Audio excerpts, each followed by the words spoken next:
សួស្តីថ្ងៃនេះខ្ញុំសូមមកបង្ហាញតទៅនឹងការភ្ជាប់និងការប្រើប្រាស់កាស AR103 នេះចា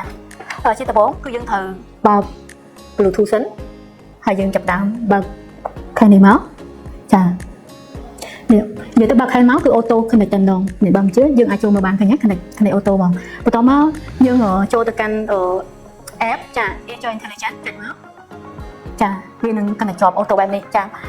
អូខេឥឡូវខ្ញុំមកបង្ហាញតទៅនឹងការប្រើប្រាស់បន្ថែមតទៅនឹងកាសមួយនេះយើងគ្រាន់តែចុចមកកន្លែង translate មកចាយើងនឹងឃើញមុខងារច្រើននៅក្នុងនេះចាហើយមុខងារច្រើននេះយើងអាចប្រើមកពីលក្ខណៈផ្សេងៗគ្នាណាឥឡូវដូចទីកន្លែង AI ឬ AI នេះជាកន្លែងដែលយើងអាចសួរសំណួរទៅកាន់ AI នឹងបានចាបើយើងគ្រាន់តែ click ទៅយើងអាចសួរបានហ្មងហើយ AI នេះក៏ខ្ញុំចង់បញ្ជាក់ផងដែរការសួរគឺអាចសួរបានតែ11ភាសាទេទៅលើ AI មួយនេះព្រោះគេមានតែ11ភាសាទេសម្រាប់ការសួរអញ្ចឹងសំណួរទូទៅយើងអាចសួរនៅកន្លែងនេះបានចាបន្តមកទៀតនៅចំណុចទី1នៃការ translate នេះចាជាការបកប្រែនេះគឺចំណុចទី1ជាការបកប្រែដោយផ្ទាល់ជាមួយនឹងទូរស័ព្ទដែលយើងបានភ្ជាប់ជាមួយនឹង app Agent Intelligence មិញហ្នឹងចាហ្នឹងយើងអាចសួរបានហើយទីហោខ្ញុំដាក់នៅក្នុងនេះយើងអាចប្រើភាសាបានរហូតដល់165ភាសាអញ្ចឹងយើងដាក់ភាសាអ្វីក៏បានដែរហើយយើងសួរទៅដល់មិនប្រើកាសទេយើងនិយាយមកសួស្តីតើអ្នកសុខសប្បាយទេចានេះជាការធ្វើការដោយផ្ទាល់សន្ទនាជាមួយនឹងដៃគូដោយប្រើជាមួយនឹងទូរស័ព្ទតែម្ដងចាចំណុចទី2អ្នកទាំងអស់គ្នាឃើញដូចរូបនេះអញ្ចឹងមានន័យថាយើងឆ្លើយឆ្លងគ្នាដោយប្រើកាសម្នាក់ម្ខាងពីហៅថាយើងមានដៃគូជាជនជាតិបរទេសយើងអាចឲ្យគាត់ប្រើដៃ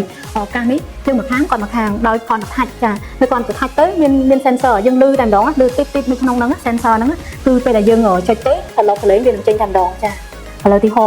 នេះអានេះវាកំពុងតែចាប់ហើយនៅលោកសលេងចាតែប៉ុន្តែអ្នកទាំងអស់គ្នានឹងអាចឃើញអក្សរចេញមកអត់ត្រូវបដិក៏ដោយសារតែយើងអត់ទាន់ដាក់កាសក្នុងការសន្ទនាជាមួយគ្នាពីហៅថាយើងស្ដាប់ត្រូវតែអ្នកស្ដាប់ហ្នឹងប្រើកាសហ្នឹងអ្នកឆ្វេងត្រូវប្រើឆ្វេងជាមួយនឹងភាសាដែលយើងបានកំណត់ហើយអញ្ចឹងបានវាត្រូវអញ្ចឹងបើសិនជាយើងប្រើកំណត់កាសហ្នឹងអត់ត្រូវក៏យើងការសន្ទនាហ្នឹងអត់ធំត្រូវបានល្អដែរទីហោណាឥឡូវខ្ញុំដាក់ខ្មែរមកហើយយើងធ្វើការថាច់នៅវាមកវានឹងដែរនេះឃើញទេឃើញវារត់មករហូតដល់ Hello how are you នេះអ្នកទាំងអស់គ្នាកុំមើលខាងលើព្រោះដោយសារមិញយើងច្បោកច្បល់អញ្ចឹងណាឥឡូវនេះខាងនេះវិញខ្មែរ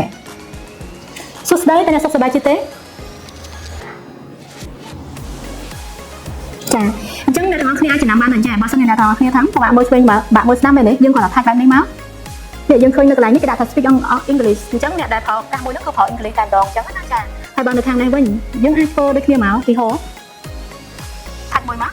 នេះភាសាខ្មែរឃើញគេដាក់ភាសាខ្មែរអញ្ចឹងយើងអាចនិយាយខ្មែរមកគាត់ចាប់បានហ្មងនៅកាសហ្នឹងតែម្ដងអញ្ចឹងជាកម្មវិធីទី2គឺការប្រើកាសហ្នឹងគឺល្អមែនតើចាអូខេឥឡូវយើងចូលទៅដល់ទី3 Free Talk ចា Free Talk នេះគឺយើងអាចនិយាយបានគ្នាទៅវិញទៅមករហូតក្នុងការសន្ទនាមិនប្រើថាទេជាដំបូងឡើយយើងនិយាយដូចរូបដែលគេបង្ហាញអញ្ចឹងគឺយើងនិយាយគ្នាទៅវិញទៅមកទៅហើយក៏មានការបកប្រែនៅក្នុងកាសហ្នឹងឲ្យយើងស្ដាប់គាត់នៅចំណុចដំបូងយើងគ្រាន់តែ click ទៅយើងអាចធ្វើការសន្ទនាគ្នាបានហើយទីហោ Hello how are you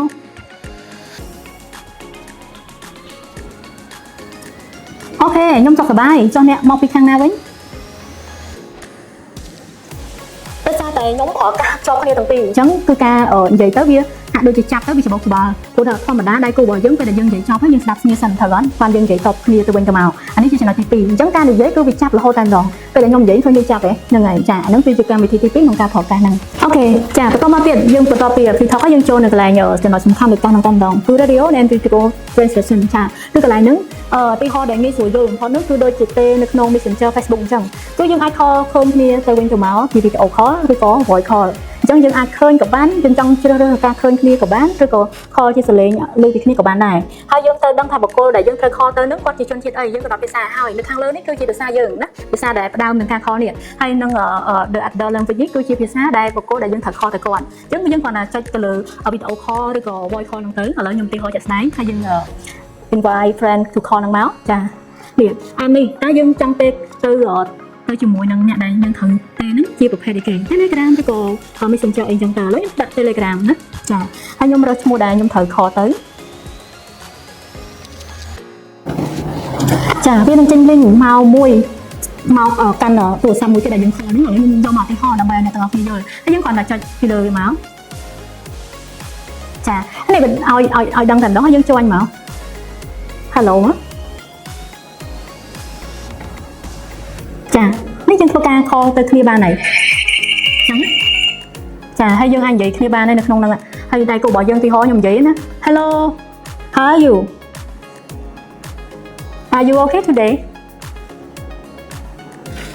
ឃើញអ្នកទាំងអស់គ្នានេះគឺវាលោតមកហ្មងជាពីរភាសាមានន័យថាភាសាដែលយើងកំណត់មិញជាភាសាខ្មែរនិងភាសាអង់គ្លេសអញ្ចឹងវានឹងចាប់និយាយមកគឺយើងអាចយកគ្នាទោះជានិយាយទៅភាសានៅតែចេញសលេងភាសាអង់គ្លេសដដែលប៉ុន្តែយើងអាចយកទៅតាមអក្សរដែលគេរត់ឲ្យនឹងតែម្ដងទៅលើអេក្រង់របស់យើងហ្នឹងចានេះជាការខលពីចម្ងាយដែលយើងអាចប្រើបានយ៉ាងងាយស្រួលទៅកាន់បុគ្គលណាសាសនាគឺយើងអាចប្រើបានហ្មងអូខេ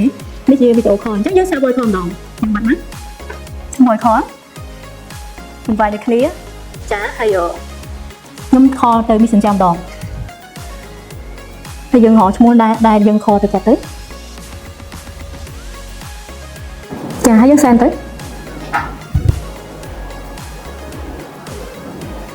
ចាដូចខ្ញុំផ្ញើមកដូចគ្នាបាទនេះហើយខ្ញុំចុចមកខ្ញុំចុចពីលើលីងដែលគេផ្ញើមកហ្នឹងមកចាចុចមកផ្លោមកចាយើងអាចខលបានហើយយើងអាចនិយាយគ្នាបានហើយ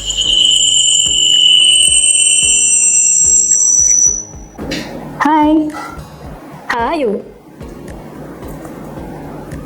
ចានិយាយទៅដោយសារតែយើងដាក់នៅចិត្តគ្នាពេកអញ្ចឹងសលេងវាអាចនឹងចូលទៅក្នុងទូរស័ព្ទនេះដូចគ្នាអញ្ចឹងហើយទៅធ្វើឲ្យយើងមើលឃើញអក្សរហ្នឹងអត់ត្រូវអញ្ចឹងទៅប៉ុន្តែមិនអញ្ចឹងទេអ្នកទាំងអស់គ្នាពេលដែលអ្នកទាំងអស់គ្នានៅពីចម្ងាយគឺយើងអាចនិយាយមកគឺអក្សរហ្នឹងលោតត្រឹមត្រូវព្រោះខ្ញុំបានតេស្តរួចហើយតើតើនឹងការមួយនេះអញ្ចឹងឃើញអ្នកទាំងអស់គ្នាគាត់នេះជាការបង្ហាញជាឧទាហរណ៍សម្រាប់អ្នកទាំងអស់គ្នាក្នុងការប្រើប្រាស់ទូរស័ព្ទបែបហ្នឹងគឺវាពិសេសមែនតើជាមួយនឹងការបែបនេះគឺអាចនិយាយគ្នាជាមួយនឹងជនជាតិអីក៏បានដែរគឺមានរហូតដល់165ភាសាអញ្ចឹងឲ្យតែយើងស្គាល់បរទេសណាក៏បានដែរយើងអាចចង់គ្នាមួយគាត់បានយ៉ាងងាយស្រួលហើយជាមួយនឹងកាសមួយនេះចាអរគុណសម្រាប់ចាចំណុចមួយនេះគឺជាការប្រើកាសជាមួយនឹងទូរស័ព្ទចាយើងចុចកុំចុចមកចាអញ្ចឹងមានន័យថាយកដៃគូរបស់យើងអាចម្នាក់ប្រើកាសម្នាក់ទៀតប្រើទូរស័ព្ទក្នុងការសន្ទនាទីហៅថាយើងឲ្យគាត់ជនជាតិបរទេសហ្នឹងគាត់ប្រើទូរស័ព្ទរបស់គាត់ទៅហើយគាត់ប្រើភាសារបស់គាត់ហើយយើងកំណត់ភាសារបស់យើងមកហើយបន្ទាប់មកគាត់និយាយអីគាត់ចង់បានអីយើងស្ដាប់យល់ឡើងនៅក្នុងកម្មវិធីមួយនេះចាគឺគាត់កូរ៉េក៏ដោយអញ្ចឹងណាចាហើយយើងនិយាយគ្នាទៅគឺការសន្ទនាគឺអូខេហើយចាហើយចំណុច photo translation នេះមានន័យថាការថតរូបដើម្បីបកប្រែអញ្ចឹងយើងគ្រាន់តែទៅទីតាំងណាមួយដែលយើងអត់ស្គាល់ចាទីតាំងដែលយើងអត់ស្គាល់យើងអាចថតរូបហើយវានឹងធ្វើការបកប្រែយើងនៅលើរូបភាពនឹងតែម្ដងជាភាសាអីក៏បានដែរវានឹងធ្វើការ scan យើងគ្រាន់តែចុចមកបែបនេះហើយថតទៅវានឹង scan ចេញជាភាសាឲ្យប៉ុន្តែនៅក្នុងកម្មវិធី app មួយនេះវាអត់មានភាសាខ្មែរទេគឺមានតែភាសាដូចជា11ភាសាដែរទៅនឹងការបកហ្នឹងចាអូខេបន្តមកទៀតយើងចូលកម្មវិធីបន្តគឺ voice note ចា voice note នេះគឺជាកម្មវិធីសម្រាប់យើង note នៃសំឡេងទីតាំងឬក៏នៅទីកិច្ចប្រជុំឬក៏សារសំឡេងណាមួយដែលយើងចង់ record ទៅចាអញ្ចឹងយើងអាចធ្វើការ record បានចានៅក្នុងនេះក៏មានភាសាច្រើនមួយចំនួនប៉ុន្តែក៏អត់មានភាសាខ្មែរដែរគឺ voice note នេះគឺមាន11ភាសាដូចគ្នាចាហើយយើងកន្លែងនេះពេលដែលយើងកំណត់ហើយទីហោយើងភាសាអង់គ្លេសហើយយើងធ្វើមកទៅបន្តមកនេះយើងចុចដើម្បី record ទីហោ Hello where you fromចាយើងកំណត់ប៉ុណ្្នឹងមកអ្នកឃើញសលេងដែលយើង record មិញសូម្បីតែអក្សរក៏មាននៅនឹងស្រាប់ហើយបន្តមកយើង click OK note នឹងមក cancel មកចាអញ្ចឹងរាល់ព័ត៌មានដែលយើងបាននិយាយមិញគឺវាបានshareទុកហើយអញ្ចឹងពេលយើងចង់បើមើលវិញមានទាំងអក្សរមានទាំងសលេងនៅនឹងហ្មងចាអូខេអញ្ចឹងនេះជាការបកប្រែនៃកាស AR 103ជាមួយនឹងការប្រើប្រាស់ជាមួយនឹងការបកប្រែនៅកម្មវិធី function វាមួយចាអរគុណ